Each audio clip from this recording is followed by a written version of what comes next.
I just was bored in lockdown, as we all were, and I really wanted a meat donut. Like, that is how it started. That was disgusting.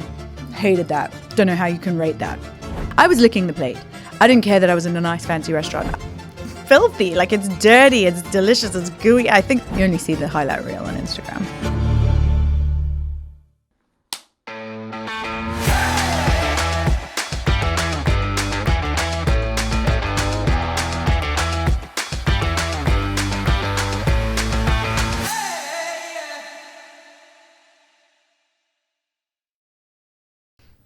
Welcome to another episode of What the Falafel. Before we start, can you please hit subscribe? That will massively help us to grow. And without further ado, let me introduce you to our guest today. She is taking over our Instagram with the most amazing food content that has me drooling every time I watch it. It's Romy Kosher. Hello. Welcome to the podcast. Thank you so much for having me. It feels weird that I'm not seeing you eating right now. I feel like your face just automatically comes with a massive array of food in front of you. Well, I mean, I'm happy to oblige. I can do a live show. Well, actually, as we say that, I do actually have some dates. Ooh. This might make things feel a lot better. But actually, we've been sponsored. Is that too crackly in the mic? I'll hold it over here. We've been sponsored by Datekin, which are some amazing, they're like really caramelly natural dates. Yum. I think last time I saw you, we were talking about flavoured dates and how they were very strange, but these are natural, so I'm going to hand them to you. Thank you. I love dates. I love dates too. Well, they are truly one of like my guilty pleasures. I have one a day. Just one? Yeah, it's like a snack that I have before I have my coffee. I have a date with some nuts in it. Oh. Yeah, I know. I'm like dessert. You're like going straight for it first thing in the morning. Yeah, I'm going to put that there because I'm worried about that. Oh, well, I'm going to have one. Now. Oh, you're going to have one? Okay, Yeah. fine. Yeah, Oh, cheers. Okay, let's do it. You know what the good thing about these are? Mm-hmm. Firstly, they're kosher and they're stocked in Kosher Kingdom and lots of different supermarkets. Mm-hmm. But also, they come without dates. Without pits. that makes sense. They're dates that come without dates. Good one, Jodie. Mm-hmm. Yeah, they come without pits. Okay, So, that is very useful. I think think say a bracha on this because I've never had one of these before. Oh. Like this, I've never seen a date this shape. Come on then, I'll put it back together and you say the Is it bracha. AIDS? I think so. Baruch atah Adonai Eloheinu melech haolam borei pri ha'etz. Oh, amen. Yeah, I think the hardest thing about dates is when you have to pit them and you get sticky fingers. I mean, it's not the hardest thing, but you're winning with these. Really caramelly. They really do taste like caramel. I think they're called sukari. I think that's sukari dates. And they're like the most caramelly type. I've never had this type before, and it really does taste like caramel. It's like a caramel lolly. Oh, what? A caramel lolly. Oh, yeah. Yum. Now I've got a mouthful of dates. Sorry. This is better, though. Mm-hmm. I feel like I recognise you now. If you're looking for an on-the-go snack that brings you natural energy just like this podcast, you need Datekin Pitted Dates. They taste exactly like caramel, but they're actually healthy and 100% natural. Their only ingredient is dates. It's basically an absolute gift for your body and your taste buds. They come in home compostable packaging, so you're looking after the planet while you snack. They carry kosher certification, so head on over to datekin.co.uk and level up your healthy snack game. Mm-hmm. How did you get started with Romy Kosher? So it all started in Hanukkah of 2020, lockdown, as we all recall. It was never on purpose. I just was bored in lockdown, as we all were, and I really wanted a meat donut. Like, that is how it started. I think I had seen one in Israel once before. So I basically made my private Instagram account public, and I tagged all the kosher restaurants. And I was like, please, will you just make my year and make a meat donut this year? Thinking like no one's actually going to come back to me. And then 3 of the restaurants responded, and they were like, sure, we'd love to. Like, come in, you can have one. We'll make it for you. And that was basically it. So I was just like, oh my God, amazing. Went to the restaurants, tried the meat donuts. I started posting about it. I also then went on a bit of a donut spree because Coco, it was the first year they'd done their donut bar. So, and I used to work across the road from there. So I was there like every day just trying different donuts. So by the end of the week, I had like, I don't know, 200 new followers or something. Oh, I thought you were going to say diabetes. Yeah, probably. I never looked into it. But also like my friends were all just, they were like, why have you never done this? Like I'm from Australia originally. And so when I first moved to London, I felt like a kid in a candy store. Like in Australia, well, in Perth, where I grew up, there was one kosher restaurant, if we were lucky, at a time. Sometimes none. So when I moved to London, I was like, this is incredible. There's just so much kosher food. So whenever anyone would come and visit, I would like draw out a little map and I would like pinpoint all the different places to go. Like I've always just loved food. I've always loved sharing good food. So by the end of that week, everyone was like, why don't you just make an Instagram? And I was like, yeah, why don't I? And that was that. And it just sort of snowballed from there. I think what's great is I didn't realize how many kosher restaurants there were that were also doing really cool things, because I used to think of kosher food as just being very bland. It was just schnitzel or like salt beef or whatever. Not that that's bland, but it was just standard. Yeah.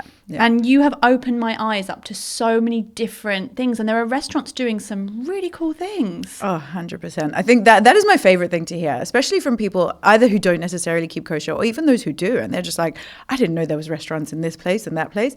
And I think the kosher scene has changed massively in London since I arrived. Like I've been here for 14 years now. And when I arrived, it very much was like that. But now I do think with like social media and Instagram, the restaurants, like they have to keep up with what's happening in the non-kosher world. Like we see too much now, and we can see this amazing innovation happening in food. And I think we are very blessed. I think, listen, everybody likes to complain about where they live, but I think the kosher restaurants in London are amazing. I think they're doing incredible things. And yeah, I love, like, that's the other thing. People always say, like, surely you've got a limit to how many restaurants you can go to. And I'm like, no. Like, I'll always go back to the ones that I enjoy. And also, they're all, like, these days, and unfortunately for them, like, they have to keep innovating. They have to just keep on thinking of the new thing and the next thing to keep people coming. And they do. And so there's always something to go and try, which is amazing. So you found that even with certain restaurants, they're changing their menus all the time. Yeah. To me, those are the restaurants that are doing the best, because they are, you know, there have been restaurants that came, and when they started, they were doing the most incredible things that we hadn't had before, and everybody was super excited. And now we're 10 years on, and they're still doing those same dishes. Like, they haven't really innovated very much. And so people are like, well, I've had that same dish 500 times now. And then there are restaurants that are, you know, they change their winter menu, their spring menu, their summer menu. They bring in a special every, like, you know, I think everybody knows Habiba's Smokehouse is one of my favorites. And it's because Zev is every month bringing out a new special, something exciting, something new, something different. And I think that's just fun. Like, that's the joy. It's funny you mentioned that, because just on my way here, I was looking at your Instagram and I saw you there. And I was going to ask about it. You were eating something that was oozing sauce, and I don't even know, it looked covered in breadcrumbs. And I messaged them. I went, oh, that looks great. Because I think, or maybe I saw it on their Instagram or something. And they replied just saying, oh, well, it was our special. It's gone now. What was it? It was a schnitzel taco. What? A schnitzel taco. So it was pulled beef inside a taco, but the taco is made of chicken. I can't say schnitzel. No, schnitzel. I tried to recorrect because I know people don't understand. Schnitzel. Schnitzel. That's really hard to say quickly. Yeah. Schnitzel. Schnitzel. If I focus, I can say it, but it doesn't come naturally to me. It's schnitzel in my head. Sorry. Do not apologize for that. So it was a pulled beef schnitzel taco. It was so good. I've now had it 3 times, and it's only around for about a month.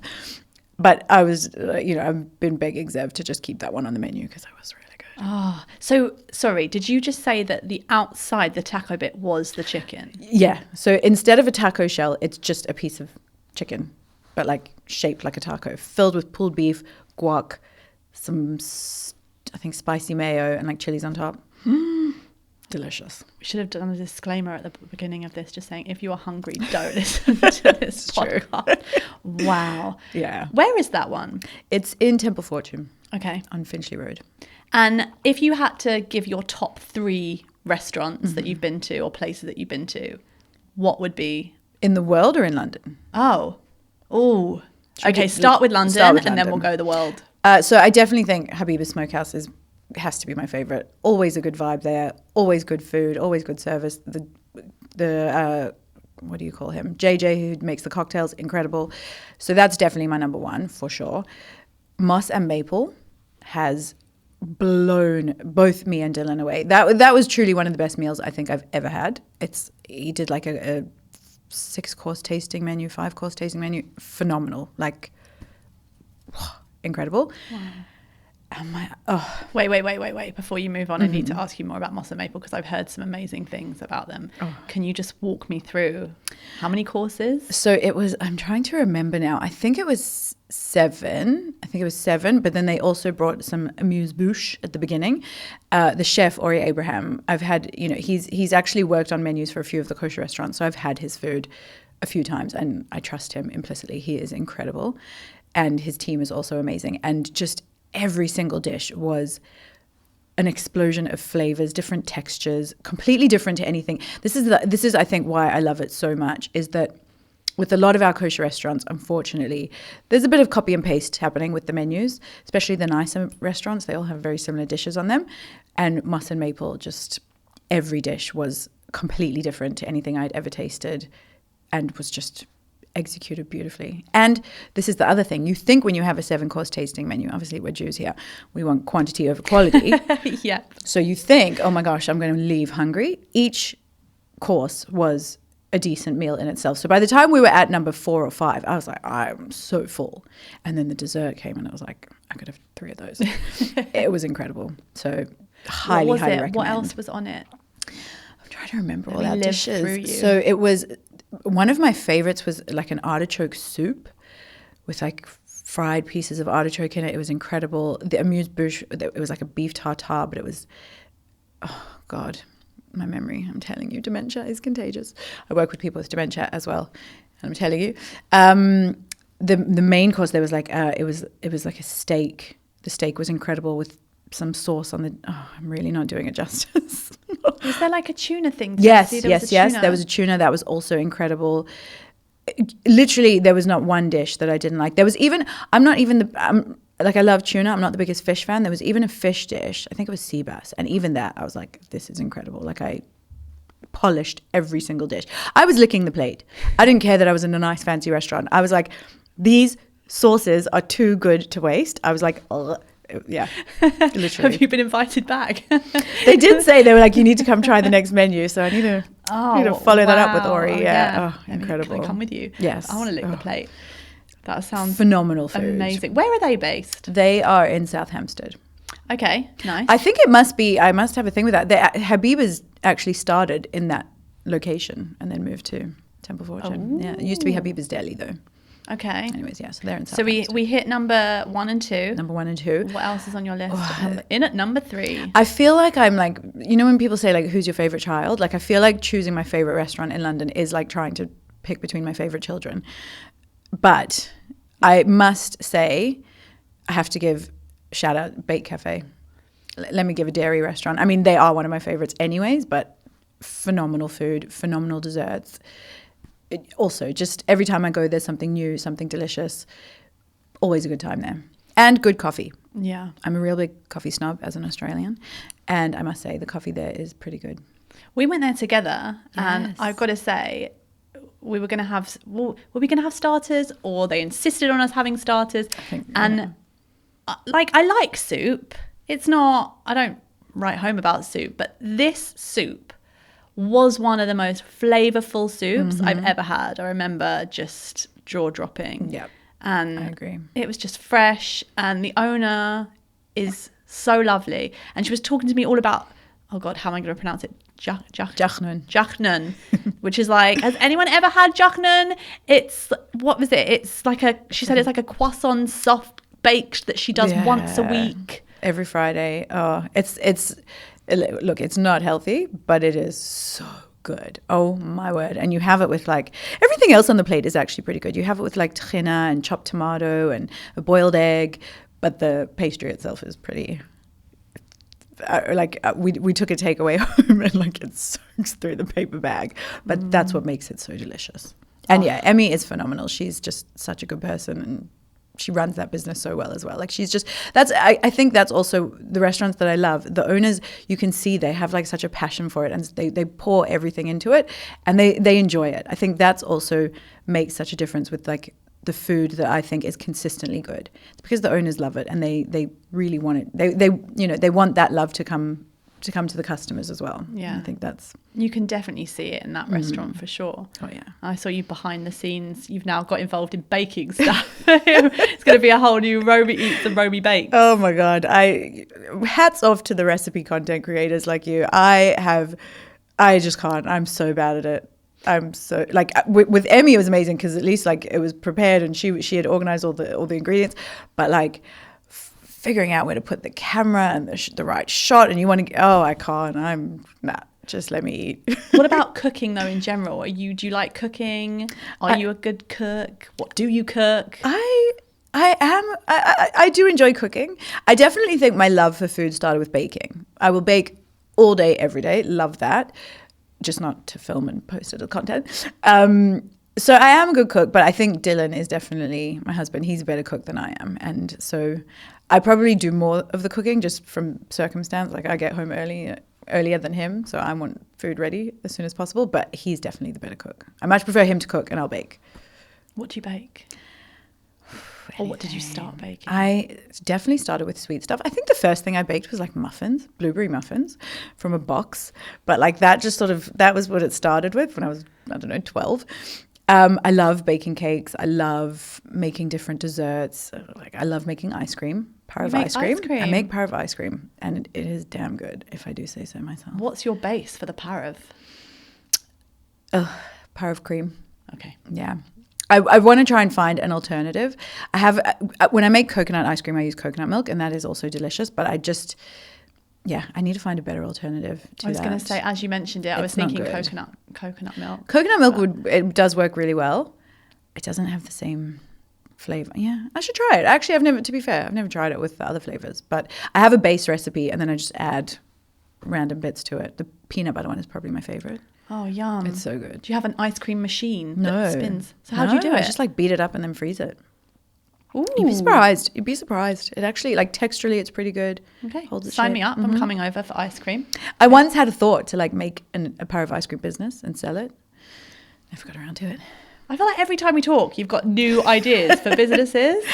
What was it last time we were talking about kosher food tours? Oh, yes. I really do want to do that. I think that would be so much fun. Sign me up. I'm coming. Oh, gladly. I've always wanted to be a tour guide, and I love eating, and I love making people eat the food that I like. So I think I should just do it. Where would you go? This is the issue. Is that it's, when if you do food tours in central London, at least you've got like stops along the way. Whereas, what are we going to look at in Golders Green and Hendon? This is the issue. So like it would just be about the food. I'd have to really scramble for place of interest. I guess in Hendon there's like where the old what do you call it? They used to keep like the people who were locked up there. Yeah. I don't know. Weird. In Hendon? Yeah. In the like where the bus stop is. Yeah.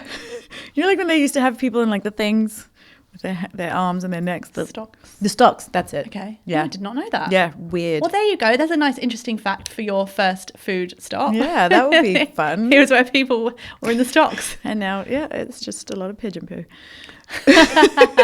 I think it would be good. I think it would be so fun to tour around. Yeah, well, that's the thing. If you just make it fun, no one necessarily cares about hearing the history. True. Just you go on the food. Yeah, you go on a food tour for the food. It's true. I guess I'd have to do like a dairy one and a meat one.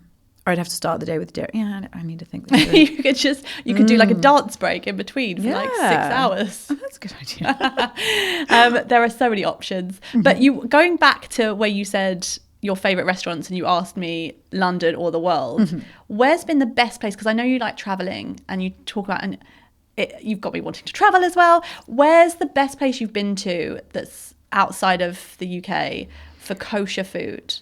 Oh. This is a controversial take because a lot of people think it's New York. I think it's Miami. I mean, like Israel's an obvious, like let's take that out of the game because you can't beat them. But I think the food in Miami is phenomenal. I've only been twice, and both times I had a spreadsheet. I had breakfast, lunch, dinner, was ticking off places. I did months of research, and I haven't been back now in a few years. I'm desperate to go because I just thought the food there is phenomenal. America is, I must say, with kosher food, like they just knock it out the park. I guess. Oh, really? They're good? I mean, now as I've like gotten a little bit older and I'm looking more into my health and ingredients and what I eat, I think back on it and I'm like, it's probably all delicious because God knows what they put in it. But yes, the food, taking that outside of it, the food is very tasty and very creative and interesting and just, it's amazing. And a lot of it is so good that you wouldn't know it's kosher. And they get a lot of non-kosher patronage because the restaurant is beautiful and nice and well run. So you just, and I think that's unfortunately that's what I think lacks a little bit in London, is that we don't have restaurants that people, they don't know that it's not kosher. Yeah, And I think so true. Yeah, that's the difference, I would say. That is so true. I've not really thought about that before. Well, people are always, one of my bugbears about London is that like central London is one of the only, major European cities in the world, or major European cities are obviously in Europe, that doesn't have kosher food in the center. You go to Rome, you go to Paris, you go to Florence, you go to, I don't know, any Madrid, Milan, all the kosher food is in the center of town. So you're touring, but it's very easily accessible to get kosher food. Central London doesn't have that. And I think it's because, well, just the footfall. They're like, we could not open on Shabbat. But I think it's also to do with that. It's that they need to have a restaurant that is appealing to both. And I think, to be fair, Reuben's does do a really good job of that. They're an institution. Yeah, there's Reuben's. Yeah. Yeah, they are the closest thing we have. I have never been to Reuben's. Jodie. I know. I need to get on it. Yeah, you do. Okay. They are amazing. Okay, I'm going. For salt beef. Yeah. So, It's like known for their salt beef, isn't it? we went last week, and the burger, hidden gem on them, and I know you probably wouldn't have that, but the burger is incredible. Incredible, Okay. yeah. But could you go to Reuben's and have a burger? You could do both. We did both. Side- we got a half. sandwich and a burger, and we shared. That sounds, you are so girl after my own heart. Oh, yeah. Yeah. I even when you were talking about a spreadsheet, I did that in New York. I hijacked my mum's trip and I was like, we're going here for food. Oh my gosh, yes. But I ended up at like smoothie bars in winter in the freezing cold. So that was slightly fine. separate. Oh, yeah, Maybe no. kosher food is the way to go. So far, you're going to be opening up a Parav ice cream place. You're going to be doing kosher food tours. Yes. And maybe a restaurant that appeals to all, that's closed for Shabbat in the centre of London. I will gladly consult somebody to open that. I will not do it myself. I will back you, not financially. What was I going to say? I will back you with my support. Thank you. You I have my full appreciate that. support. Look, we're going to need it. But you haven't always been kosher, right? No. What made you go from not kosher to kosher?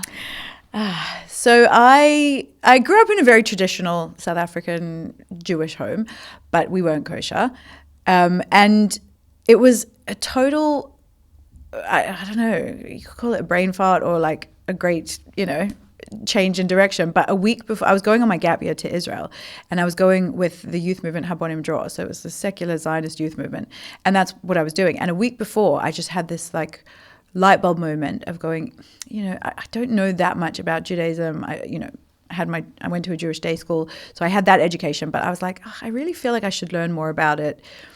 And then, and from an intellectual perspective, I wasn't like, I want to be more religious. I was like, let me learn more about this, and I'll never have this opportunity to study for a year. So a week before, I decided to go with B'nai Akiva to Israel. And yeah, as I say, I went going, this is a totally intellectual pursuit. I'm just going to learn. I'm not going to change. I'm just going to keep on doing what I do. And then, a few weeks into that, I was just totally absorbed in that world and started keeping Shabbat, started keeping kosher. So yeah, it was basically when I turned 18 that was the change. And then and as I say, I went back home to Australia. My family were amazing. Our house wasn't kosher. So after a year of me cooking my own meals on my, little cheap pots and pans, my family were like, this is silly. Let's just make the house kosher. And it was a huge, it's hard to be kosher anywhere, but in Perth, oh my gosh, it was really, big credit to my parents. Yeah, you said there's not really any kosher restaurants there. No, there's always been maybe one, if we're lucky. Maybe 1.5. There'll be like a cafe open every other day. So it was a challenge. So yeah, this is the other thing about when I came to London. I was just like, wow, it is so easy. There's no such thing as, I can't be bothered to cook in Perth. I'll just get a takeaway. There's no takeaway. So, especially if you've got a family, you are cooking every single day, every single night. And and then that. So for me, again, that was why when I came to London, I was just like, this is incredible. There was just so much food. It was. What made you come over here in the first place? I was planning to make Aliyah. That was actually the plan. And I decided before I do that, let me just make a bit of money. Also, my family were like, you haven't traveled, you haven't seen the world. This was straight after university. So I decided to come here for a year or two. That was like 14 years ago. You didn't quite make it to Israel. Didn't quite make it to Israel. I fell in love with London and just, never really left. Oh, well, we're pleased you're here. Oh, I love London. No, I mean, I love my family. I miss my family terribly. And I wish the world was a little bit smaller for that reason. But I just think London is one of the most amazing cities in the world. So very happy that I live here. I just would like to be closer to family. Yeah. I mean, Australia is pretty far. You have chosen one of the furthest places. Can we get them to come here? We can try. They've definitely come to visit over the years. It's a little bit harder now. My sisters have babies, so traveling is getting a little bit harder for everyone. But and your sisters, they're in Australia. Okay. Yeah. Okay. Yeah, that makes it slightly trickier. Don't go though. You stay here. No. I'm no plans to leave. And what was it for you when you said you wanted to learn more about Judaism and then you were hooked and then that was it? What was it that sparked that love for you? I'm so curious. It's a good question. I think, I was very lucky that the SEM I went to was in the Old City. So, I mean, that in itself is just a unique experience to live in the Old City, to live in Jerusalem. And I think it was just when I was surrounded, I was surrounded by people that were keeping Shabbat, keeping kosher. I was learning about it as well. And I just, something about I loved it. I don't know how, I can't put my finger on what it was. I absolutely loved it. I think, actually, no, I can put my finger on it. I think it's definitely the social element to it. I love how much it's about community and being with people and spending time together. I think when I can try and pinpoint what it was that made me want to learn more about Judaism, hilariously, the only thing I can think of is I wanted to get closer to the older boys that were cool and started going to my shul. And so they started going and they were going to the rabbis for lunch. And I was like, I'm going to go to the rabbis for lunch, and then I'm going to hang out with all the boys. So that was, I think, what originally sort of and it was at my rabbi's house, actually, at one of these meals. Again, this was before I went to SEM. And it was when he was talking about, how kids that go to a Jewish day school don't necessarily have a connection with Judaism because they're only learning these are the rules or these are the things you can and can't do. And all the boys have to wear their kippot and we had to daven every morning. So they're seeing this very rule-driven version of Judaism, and he sort of said if they actually studied it and realized the philosophy and the care and the thought and tikkun olam and all those sorts of things, they'd see the beauty in it. And I think that sort of was what stuck in my head. And I totally agree. I think there's so much to learn outside of we can't do this, we can't do this, keep kosher, da da da da da. That's so interesting. Yeah, because I didn't go to a Jewish school and I went to Cheder on the weekend, and up until, on and off, but up until fairly recently, or when I was older at least, it did feel very rules-based, and I got really cross with it. Mm-hmm. And then it's about finding the spiritual stuff and the beauty of it, and I think, wow, this is everything that I was looking elsewhere for. Because I think I went off on a tangent at one point. I turned to Buddhism and all the different things, and I'm like, why can't Judaism be spiritual? Yeah. And actually it is. Completely. But I didn't get access to it. Oh, is that the food? Oh, got a food delivery. Come in. There's a knock on the door this time. Cool. Hello. Oh, hi. Hello. How are you? Hello. Hello, George. Oh, how are you? You got a new shaitel. I like it. You've gone shorter. How do you know? I don't know who told I knew me. you'd say that as soon as I walked in. It's lovely. It looks beautiful. Oh, Hi, my love. morning. Oh, wait. What do you mean you picked it up from? Oh, she just did it all this morning. Baby hairs. Wait. I'm sorry. You take a do you take a shaitel to a hairdresser? Well, Yeah, like a wig specialist. Yeah. I did not know this. What? So who else do you take it to then? Does it come back with bows? You take the pets to the groomer? I have put it through people's door in a bag, in a plastic bag, and then they wash it and blow dry it and do it all, and then you go and pick it up. Oh my god, I that's had beautiful. no idea. Isn't that amazing? Wow. Yeah, so you don't have to sit there for 3 hours. They colour it. That is a game changer. Sorry, you get your shaitel coloured? Yeah, look Look at it. I She just put in all blonde Yeah, hairs you in can the see front like this little morning. blonde. Yeah. Wow. Oh, it looks gorgeous. Thanks. What's the size? My summer one. It's lovely. How are you? I'm good. How's everyone? How's podcast fame treating you? I'm not. I literally just said, if I had £1 for every single time someone said to me, I watched your podcast, and I know what they're going to say before they even said it, I'd be able to buy a Gucci handbag today. I'm not joking. Everybody's Amazing. watched it. Like, It's been one of our Yeah. best episodes. everyone's just so nosy. It's just very good at just putting out the good hooks, you know? Yeah. Well, I don't know. Did you hear about this? Someone didn't turn up. So I was like, Yeah. I phoned Kat. I'm like, what are you doing? She goes, what do you want? I'm leaving. I said, well, no, you're going to come on the podcast. No, you're joking. Okay, bye. See you. And it's been one of our best. This morning I was like, Romy better have turned up this morning. You've been in for round two. Imagine. What are we going to talk Right, I about? have loads of food for you guys. Oh, loads. Oh, I'm so I don't know why excited. you've bought food. It's not like I'm with anyone that likes food. Yeah. I literally have not had breakfast today. Oh, here we go. Right, beef tagine. Oh, the beef why is is there she- such a small Sorry. table? Yeah. Apparently, someone sat on the table and it broke. So we're on a small table. Let me Hummus move. falafel. Oh my goodness. Balagan chips. Oh, chips. I'm going to yoink one of those immediately. So we were out the other day Oh my God, and we they're were so talking about Balagan and how Balagan chips. there's more. I have to say, you guys need to get the award for the best chips. They are they're so good. the best chips. Parguiot salad, no tomatoes. Yum. Thanks. Yum. Pita breads. Wow. And Oh, there's you have bought so much food. rice in here for the beef tagine. Oh, yeah. Yum. Thank you. Thank you. Did you guys ever listen to the podcast, or was it a radio show? Desert Island Dishes? Yes. Desert Island Yes. Dishes, yeah. Yes. I feel like your chips would be part of my Desert Island Dishes. Oh. Oh, The worst part this week, our chip cutter broke. I know. So there's like I give that back to you. a mechanism that like we have on the wall that they cut the chips with, and it broke. Louis broke it. So all of us were all standing there. We were like, no, we can't not have chips. Oh, we were all standing there, all cutting the chips the other day. Oh my god. And how Are they good? I guess that's a good workout though. Well, Yeah. that's them. So, This is them? Yeah. Oh, so they're not right, that let's bad, try them. right? They don't Hand look so chopped. bad. Great. Chips. Taste amazing. Oh, get them Are everywhere. you gonna eat chips?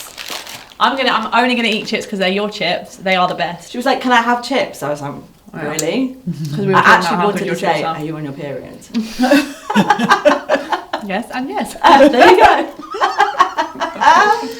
No, too well. How funny. Wow. Anyone else would be embarrassed by that question. I'm like, this is my job. Right, exactly. We talk about it all the time. So This is what's nothing. that? Have some dates. Oh no, thanks. That's so great. good. I'm going to try this again It's not because we've for been me. sponsored by them. Oh, sorry. Even if you're being sponsored by them, I'm still going to say no thanks. Do you not like dates? No, Why? Yeah, why? no. They're like gooey and chewy and. Delicious. That's These the ones aren't best too thing gooey. These ones ever. are actually like they've got a bit of texture And then I to feel them. like if you open them, there's loads of animals in there.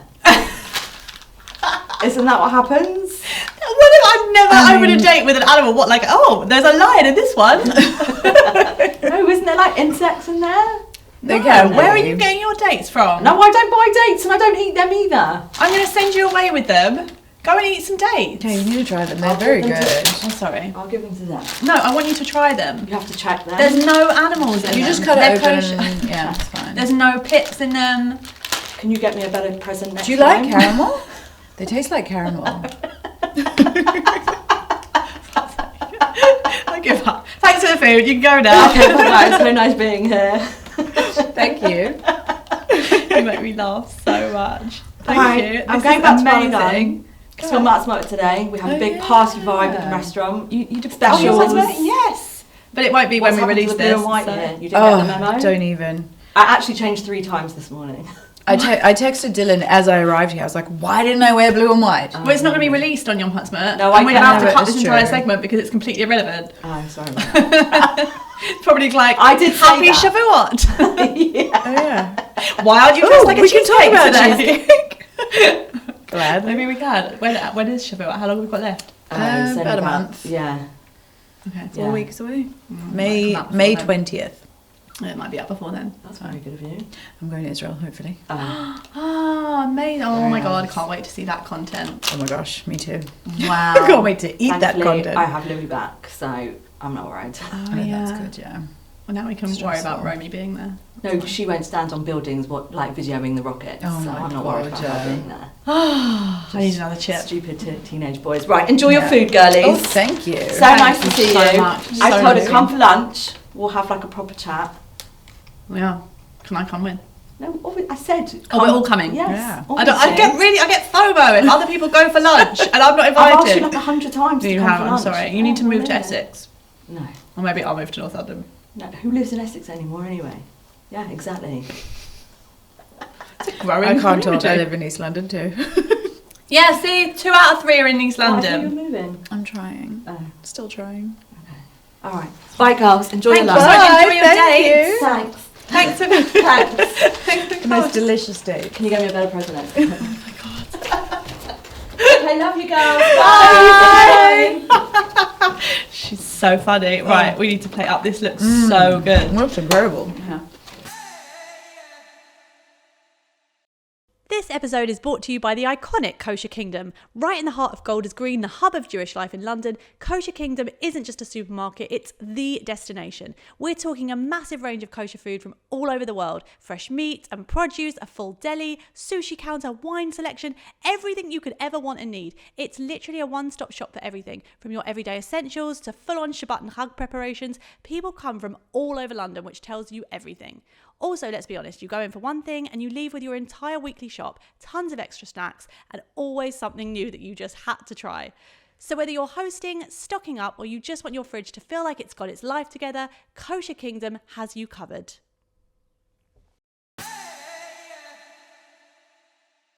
Do you just you just said you're going to Israel Yeah. at some point? Hopefully. How long are you hoping to go for? Hoping to be there for 10 days. So far, our flights are still happening. So, we're staying positive. Amazing. I haven't been in a couple of years. So I have so many restaurants that I want to go to.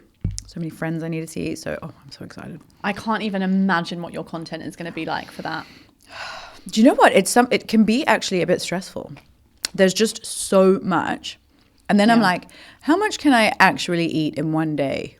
This is sick. Like, oh my gosh. One of my best days, worst for health, was I went to the Shuk in Jerusalem. And I had to start backwards because there was this one dairy dessert that I needed to try. So I had that as my starter. So I started with dessert. Oh my God. It was a crepe filled with creme brulee custard and then creme brulee on the top. Truly one of the best things I've ever tasted. Wow. One of my followers told me about it. Oh my gosh. She was like, you have to try this when you come to Jerusalem. So I was like, okay. Did not do me wrong. That was phenomenal. So I started with that and then literally did a food hop around the Shuk and just was the problem is you want to try things. So one of the things I wanted was this chalati, huge challah schnitzel sandwich. And you can't just have a bite of that. So I'm like, okay, I guess I'll have to have one whole one and then go and have the, beef, whatever is over here and then the fish and chips over there. So it was crazy, but it was I'm sure I've seen Sivan's kitchen. Sivan from Sivan's kitchen having one of those in the Shuk. The schnitzel. Oh my gosh. Thing. Yeah, it is. It looks unreal. Something, so to be fair, actually back to the reason why I think being more religious spoke to me is that I am so indecisive. I can never decide on anything. And I think that's what I love about Judaism is it's no, you just need to do this. Just follow this guideline. I'm like, okay, cool. You make the decisions for me. And Khalati had 3 sandwiches on the menu. No changes. You can't edit them. You can't be like, oh, I want that, I want that, I want that. So with one of the sandwiches we got, it didn't have matbucha in it. And I really wanted to try the matbucha. So I asked, I was like, can you just add it in for me? And the guy was like, no, absolutely not. And I was like, but I'm happy to pay for it. He was like, I don't care. I'll put it on the side. You can have it in a tub. I'm not putting it in the sandwich. And I freaking loved that. But also he was right. He was absolutely right. So I had it on the side, tried it with the sandwich. I was like, yeah, it doesn't go. But it was still a delicious matbucha. So I was happy to taste it. He knew. I love that. I love that conviction. Yeah. No, we have 3 things on the menu. We do them really well. No changes. I love that energy. Right? That is so, we need that in our lives all the time. Oh. I actually had a rabbi talking the other day, and he said people often say to him, there's so many rules. Do you not feel like you're just like stuck? And he said, actually, rules give you freedom, and it just opens everything up. And it's really got me thinking. And 100%. I love that. This food is so good. This beef tagine, I tried once before, actually, I think when Kat was on the podcast, and it was I'm excited to try it. thing. But I'm Go on. still on the chips for now. I'll get there. Actually, anyone that wants to go to Balagan, you need to go. It's in Bournemouth, and you get 10% off your bill if you say that you've seen them on What the Falafel. And they've got so many different things on the menu, and it's so delicious. And it's Kat and Zeb are usually in there, and they're a bundle of laughs. It's so fun.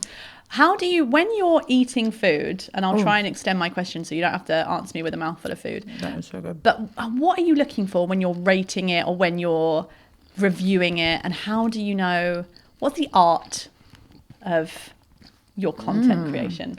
So the thing is, and I think this is sometimes when I get like a bit of hate from followers, is that I've never said I was a food reviewer or a food critic.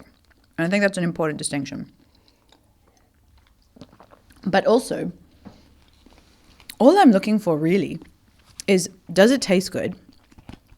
Is it something unique? Is it something, you know, have they thought about every element? Is it well balanced? Is it cooked well? But something that I've discovered, which I find, and this is the thing that I love about food, but also comes with the territory of being a food content creator, is I can post a dish that I have absolutely loved, and immediately we'll get messages from 5 people saying, oh my gosh, yes, tasted that, absolutely loved it. And at the same time, I'll get messages from 5 other people being like, that was disgusting, hated that, don't know how you can rate that. You know, you lose credibility when you say something like that's delicious. And I'm just like, food is subjective. Is it subjective? Yeah. Subjective. Yeah, food is so subjective. That's what I love about it. It can make you happy. It can make you sad. It can bring people together. But at the end of the day, we all like what we like. I didn't realize I was fussy until Dylan. Dylan keeps a list on his phone of my fussy, not fussy list. What? I swear, I didn't think I was a amazing. fussy person. I knew there was like 3 things I didn't like. Salmon, mushrooms, olives. Those are my 3 things. Yes. But since being with him, he's like, you know, you'll say you love aubergine in any form, but baba ganoush you hate. Oh, So I'm like, interesting. yeah, so I am quite fussy, I've discovered. And he's got a fussy list on his phone. He keeps it on his phone. The things that I am not fussy about, and then the things that I am fussy about. So like it's amazing. He's been keeping this now for 3 years, and it's just grows every time. I don't know whether this is like the best relationship advice ever, or he's just building like a hit list for you. I don't really know where I place this. I think have to it's see good. this list. No, it's good. It's a hilarious list, but it's useful. He's like, okay, I know that she doesn't like this. I'm not going to order that. He's really thoughtful like that.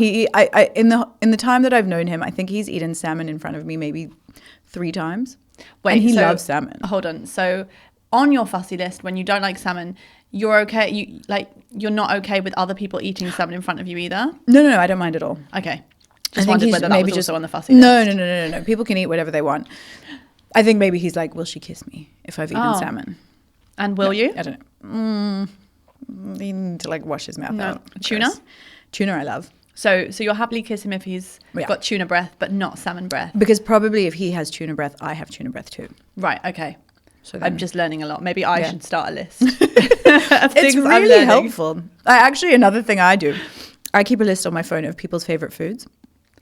And it's truly one of the best things. I mean, I could talk about food all day, every day, as we know, this is what I've got on my page. But I love also, because of my memory. So it would be someone's birthday and I'd be like, oh, I just want to buy them like some fun snacks as well with the present. And I'm like, what do they like? And I hated that I could never remember it. So now I just keep a list. And I've got categories, different This chocolates, is brilliant. chips. Oh, yeah. Sorry, go on. Go back to the categories. Chocolates, chips, cakes, desserts, like last meal on earth, alcoholic drink, non-alcoholic drink, coffee order. It's just a growing list. Whenever I'm close enough with someone and they make it onto the list, then I Oh, go wow. through the bits, yeah. Oh. It's honestly, it's such a help. People message me. They're like, oh, so-and-so's birthday's coming up. Can you just tell me which cake they like? And it's the best. You're never going to disappoint someone. You're so sensible. I've never been called sensible. I love that. Okay. Yes, I'm sensible. I'll take it. Yeah. I'll take it. But actually going to the sensible side of you, not that this isn't sensible, and I'm sure we'll come back to this more, but you have this whole other side that I don't think a lot of people know about you. Would you care to explain? And hopefully it will be the same side I'm thinking of, and you're not going to come up with something else that no one else knows. So I'm actually, no. I'm assuming you're talking about my career choice. I am. Dementia I am specialist. indeed. Yeah, so in my grown-up job, I'm an occupational therapist. That's what I trained as, but I'm actually a dementia specialist. I call myself a dementia specialist more than an occupational therapist. And I have my own company, supporting people, supporting families who have someone living with dementia, supporting organizations, teaching them how to live, work, care for the person with dementia. I'm specialized in what's called the Montessori approach to dementia, which a lot of people haven't heard of. But most people have heard of Montessori schools. Yes. Have you heard? Yeah? Yeah. It's very like outdoorsy, children-led, is that right? Yeah, very children-led. It's very active. It's very like hands-on. It's got a big focus on, self-esteem and community and having a meaningful place and having roles and responsibilities. And it's those educational principles applied when working with somebody living with dementia can have a really good impact on their ability to maintain their independence, maintain their skills, and possibly even learn new things. But it also just, for me, I fell into working with people with dementia. It was the first job that I had post-studying. I never wanted to work with older people. That wasn't part of my plan. And then that was my first job, and I just fell in love. And so I've basically only worked, in my professional career, I've only worked with people living with dementia since then. And I think a lot of what people know about it and what they see about it is quite scary and sad and doom and gloom and, it's an awful disease and all these sorts of things. Whereas with the Montessori approach and the way I work with people, it's about showing them, it's there's so much life still to be lived and there's so much good. And it's just about changing, maybe it's, you adapt the environment, you change the way you approach them, you change your communication just slightly, and you can have the most amazing impact. And as I say, you will have that person as you remember them for a lot longer than if you just sort of go down this like, it's really sad, they can't do this, they can't do that, et cetera, et cetera. So it's a bit of a more positive outlook for it. So as an example, like, let's say you had someone, actually, I'm sure I remember you telling me someone that you had a client that they kept forgetting where the toilet was, right? Yeah. And this is why I think it's so hard when you're in it. So this is the thing. When someone's living with a relative or caring for a relative, that you're exhausted. You're doing, you're thinking for two people. And so I was working with this man. He was caring for his wife who had dementia. And the pain point for him was that he couldn't get anything done because she was constantly asking him where the toilet was. She was, the way dementia works, it impacts short-term memory, it impacts sort of wayfinding and being able to locate things. So she had forgotten where the bathroom was in her house. And so she would just be walking in every 5 minutes. Where's the toilet? Where's the toilet? Where's the toilet? Drove him crazy. So a simple adaptation was just to print out, the toilet symbol. And again, this is the thing. This is what I try to teach people, is that people living with dementia are normal people with cognitive deficits, and they're acting the same way you or I would given the same circumstances. So, when we're in a new place, we're in a shopping center, we're in an airport, you need the toilet. What do? You look for the sign. So I just said, let's put up a sign. Wherever she's sitting in the living room, make sure it's in her eye line. So, it's really obvious. And I came back a week later and he just gave me the biggest hug. He's like, you have changed my life. She has not come and asked me where the toilet is once in the past week. So it's small changes that can have such a huge impact. And that's, I guess, the beauty of it. That is fantastic. Yeah. You're not just a food. You're not just a food eater. I was going to say critic, dare I? Not just a food eater. Okay. It's absolutely incredible what you're doing. And it's so nice to hear people talk about the hope around dementia, because you're right, it is, a lot of the chat is around doom and gloom and it's horrendous, but you're saying that there's so much that can be done to support these people. 100%. And I don't want to say it's not hard. I don't want to say, people that are feeling hopeless shouldn't feel. Of course, it's a very difficult thing, as with any long-term illness. Yes. But I think if you get the right support and if you get it early enough, and the other thing is it's about understanding. So, I've worked from the early stages of dementia. So I worked for a memory clinic for many years. So I was working with people as they were getting diagnosed. And then I also worked with people in care homes, end of life. So I've worked through the spectrum of dementia. And I think the reason I started my company, Mind Keepers, is I saw that there was such a gap in all the services are directed to the person with dementia. So if there is anything available, which is actually still quite limited, it's for the person with dementia. So people would come to me and ask, can you come and work with my relative? They have dementia. And I said, well, I can come in and I'll spend an hour, 2 hours maybe a week with this person. You're with them the other 23 hours of the day. Why don't I come in and work with you, teach you, help educate you, help you understand what's happening, understand the disease, understand how it manifests, understand how to, change your communication, change the environment, these little things. And that will have such a bigger impact on you and your ability to enjoy your life, their ability to continue doing things. So that's part and parcel of what it was. I just thought there's just such a gap in supporting the people around them. 100%. Yeah. 100%. I know my my grandpa had it, and I think no one else really knew how best to support him. So having someone like you would have been amazing. So I'm sure there's going to be loads of other people watching this going, oh my goodness, I've got a relative, or how can I help, or how can I find out? What's your business called so we can direct them there for all your support? Mind Keepers UK, www.mindkeepers.co.uk. That's where you can find me. You can also just message me on Instagram. I'll reply and I can forward. On Romy Kosher. Yeah, on Romy Kosher as well. So that's where I do the bulk of my other work. Amazing. And you've gone full time. Yeah. How exciting. It's so exciting. I'm really, I love it. It's so exciting to wake up every day and be excited about your work. And, as we all know, when you do something you love, it doesn't feel like work. 100%. And I love what I do. And I love, as well as that, the other thing that I'm trying to put a bit more focus on is running training. Because Montessori for dementia isn't so big in the UK.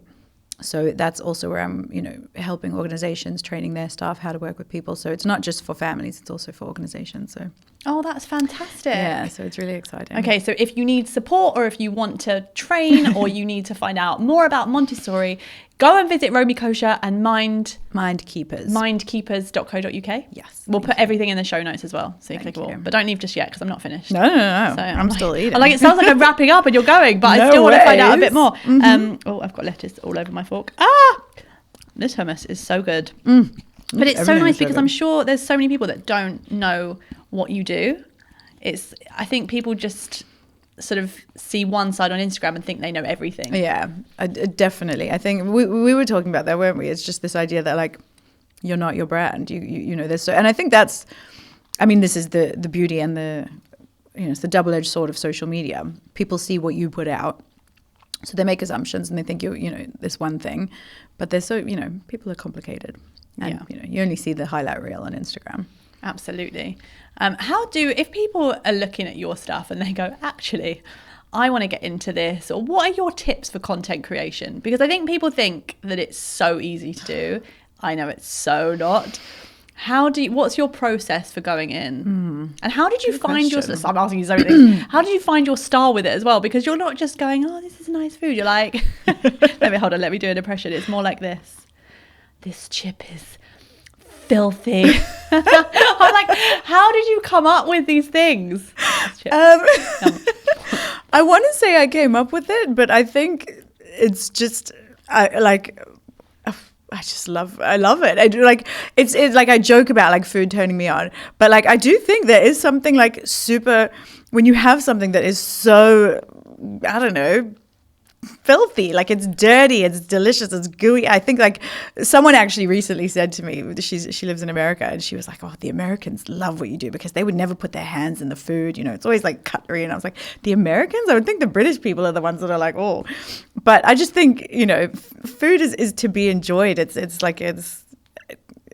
don't know, it speaks to my more animalistic side. So I think there's that. But content creation. It's funny you asked this. I was literally talking about it yesterday, saying how I used to think content creators, what an easy thing to do. It's so and it is so not easy. But I think, what do I do? So when I'm thinking about creating content and what I want to do, my biggest inspiration is what I like. So I will just sort of when I'm trying to get inspiration, I'll just scroll for a little bit and I'll see like what catches my eye, you know, what makes me watch for the longest. I mean, it's a hard world out there now. They say like you have 3 seconds to hook people, 3 seconds to keep people watching. And if you can keep them watching more than 20 seconds, you know, you're doing really well. So it's really just like what I get excited about. I think it's also, I'm very much like a more is more person. I'm not like a less is more. And I know with social media, they're like, oh, you know, reels need to be like 30 seconds. You need to keep it super short. And I'm just like, but I have so much to show. Yeah. There's so many delicious dishes. And there's so much content that I don't get to post. And I like will be like, oh, I should really put that out there. But then it's hard. I'm sure you feel this as well. It's hard, you know, deciding what goes out and what doesn't. Yeah. Because I'm not a lifestyle influencer. I'm not like a person posting every aspect of my life. I post a lot, but I also don't post a lot. So I'm like, people are here for food. Like, they're here for me, but they're here for the food. That's what they want. So if I start putting out, you know, the blooper reels and things like that, where it's not necessarily about the food, I'm like, oh, well, people that annoy people. I would so love to see that. Oh my God, there's so much. So much. You should do it and just see what happens. See how people respond. So I'd be up for a blooper reel. Yeah, I thought about it. So I saw something the other day which was interesting. Another creator was like, you have to remember your followers don't see all your content. Like, I'm constantly thinking about my followers. What do they want? What do they like? What, you know, I don't want to upset them. I don't want to post anything that wouldn't be, you know, interesting for them. But the reality is, I don't know if this is the same for you, when I look at my insights on Reels, the majority of views are not my followers. You know, it's mostly non-followers. So in that sense, I guess I could, you know. So someone was basically saying because of that, they literally put out the same content with just different visuals, but like they'll have the same hook. They'll just post it over and over and over again, which I think is a bit boring. But so there's part of me that's like, maybe I will. You know what? Maybe I will. See how it goes. That's the thing. You can now do trial reels as well. Yeah. See how it lands. I actually saw this the other day, and they were saying how it might have even been Gary V. Do you know like Gary Vaynerchuk? Gary V. Oh, he's so good. He's Jewish. Okay. Which adds to everything. He's like the top business coach, social media guy. Oh wait, I'm sure I have. Yeah. Now you say that, it sounds he's like familiar. He's everywhere. But he was saying that you just. Or maybe it wasn't even him, but people that get exposed to your brand don't necessarily, they haven't seen everything before. So you've just got to just keep showing up as you did before, and you might get tired of it, but they're just going to keep coming. Interesting. Anyway. I think that is, to be fair, I do think that is, there's no way to say this without sounding conceited, but I do think that is the part of why I do keep showing up and I do keep getting the views and the content and the people approaching, is because I think at the end of the day, I am just being me. I don't, you know, one of my favorite things someone once said to me is they were like, oh, wow, you are exactly the same in person as you are on your videos. And I was like, yeah, are other people not? I don't know. So it's not like a persona that I'm putting on. I just am, you know, warts and all, putting out whatever's out there. And I think that is, as you say, like people, they only see what they see. So may as well just, actually, you're right. Maybe I'll just post random stuff, see what happens. Yeah. Well, I don't want to be the downfall of your brand. Yeah, listen, if it doesn't go well, the beauty of Instagram, you can always just delete it.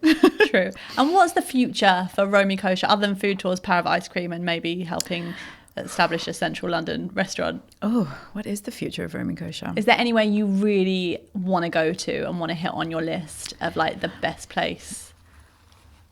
Oh, there's a couple of places, back to Miami, there are a couple of places I really want to go. I actually, you know what, I was in Paris for a weekend recently, so I only managed to get to one restaurant, and Paris, from what I hear, is phenomenal. So I really, really want to go and just explore for a few days there. Also Rome. I've been to Rome a few times, but I haven't been since I've had Romy Kosher. So I haven't, and so it's been like quite a few years since I've been, and the kosher food scene there also looks amazing. So I had no idea, and I definitely wouldn't have thought Paris would be up there with the kosher food. How amazing. Paris, yeah, from people people go to Paris and they're like, why can't London be as good as Paris? Wow. Yeah, it's an amazing scene there.